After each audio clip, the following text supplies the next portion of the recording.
Hello everyone.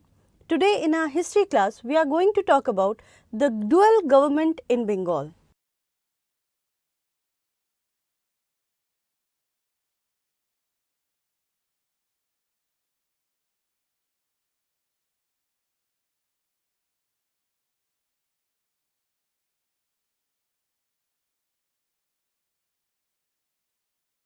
When you study dual government in Bengal, the word that you have to remember is dual and government, which means there were two government in Bengal. When did it happen?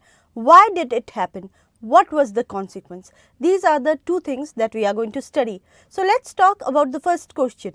When did it happen? So when we talk about when, an important question that we must ask when we are studying history, it happened right after the Treaty of Allahabad in 1765. So, dual government was imposed in Bengal in 1765.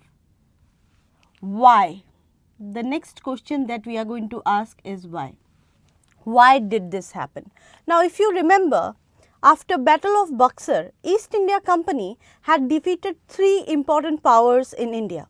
One was the Nawab of Awadh, then there was of course the Nawab of Bengal, and finally the Mughal Emperor. After defeating these three powers, Robert Clive came back into the picture and he decided to come up with a master plan by which he could subordinate all the three powers. And that master plan was given the name Treaty of Allahabad. Okay, so let's talk about Treaty of Allahabad.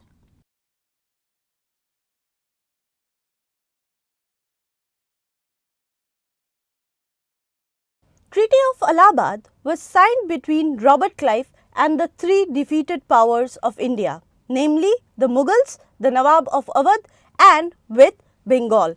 In Bengal, a new Nawab was placed, but now through this treaty, Robert Clive tried to impose certain condition on Bengal in which the revenue matter or revenue administration of Bengal will go into the hand of the Britishers. So, why was dual government imposed? It was imposed because Robert Clive wanted to control the revenue administration of Bengal. So, another reason for why will be because Robert Clive wanted to control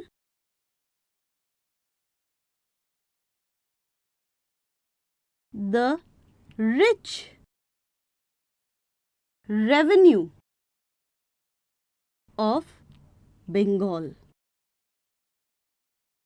So, what was this dual system of government? Now, let's understand what was the dual system of government. Now, through dual system of government, the whole government administration got divided into two wings. The Mughal Emperor Shah Shuja was made to give away the revenue administration or Diwani, the ministry which controlled revenue of Bengal, to East India Company through Treaty of Allahabad. Now, what happened? East India Company was just a trading company. It had defeated Bengal well and good, and it was in no way interested in controlling the huge area of Bengal. Remember, at that time Bengal was not a very small state like it is today.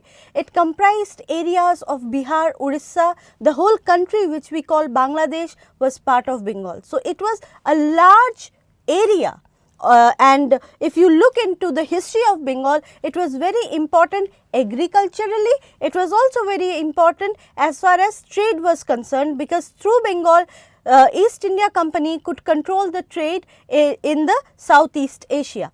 So, they wanted to control Bengal, but not administratively. So, what did they do?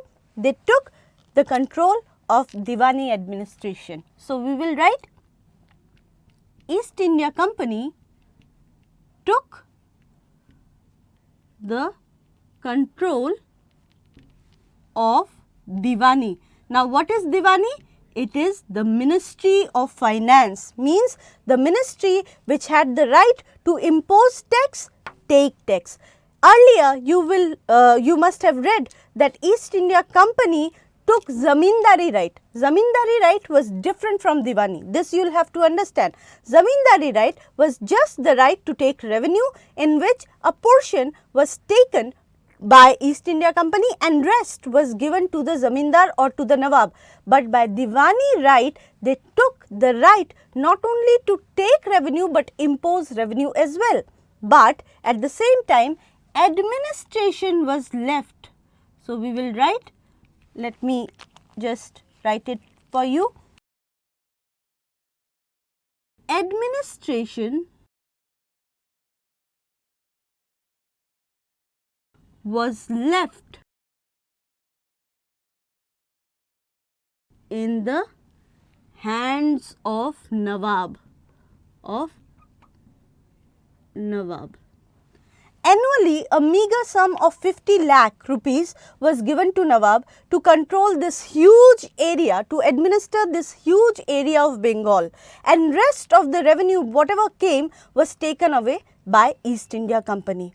This helped East India Company to become financially very rich, and not only that, after this East India Company undertook many battles against many other powers of India like Mysore and Maratha. It was this money that they took from Bengal which helped them to grow later on and become financially stable and become a superior military, as far as defense was concerned, a superior power on the military front in India. So, what was the effect?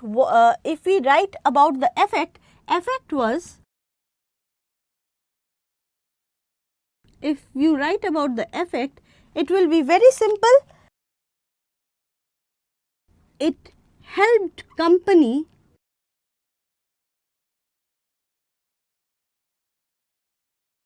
control other parts of India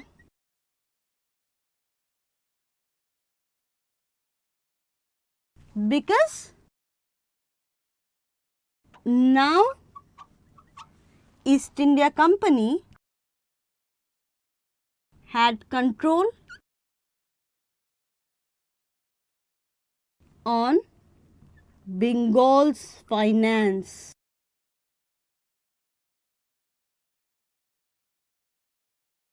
The effect of this was far-fetched in fact. If you look, this was the finance which helped East India Company later on to conquer Mysore, Maratha Confederacy, win Anglo-Sikh War and many other wars which were fought between East India Company and the Indian power. So, dual governance in Bengal gave effective control over revenue to East India Company. But remember, they were merchants, they didn't have idea of administration.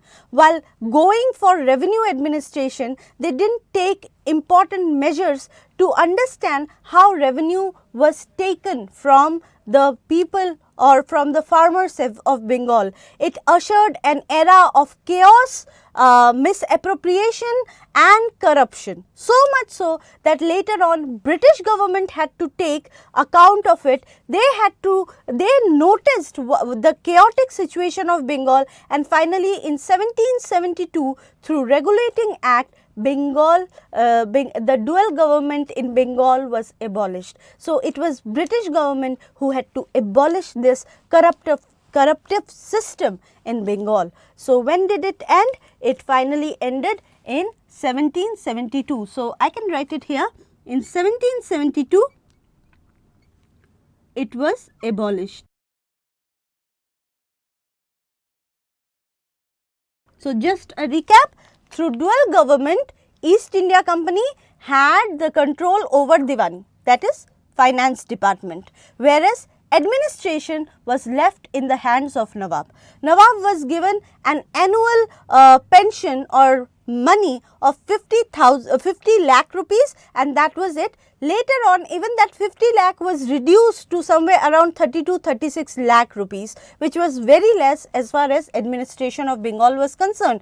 So, there was chaos, administration was hampered and finance went into the hand of East India Company. So, this was the effect of dual government of Bengal which ended in 1772.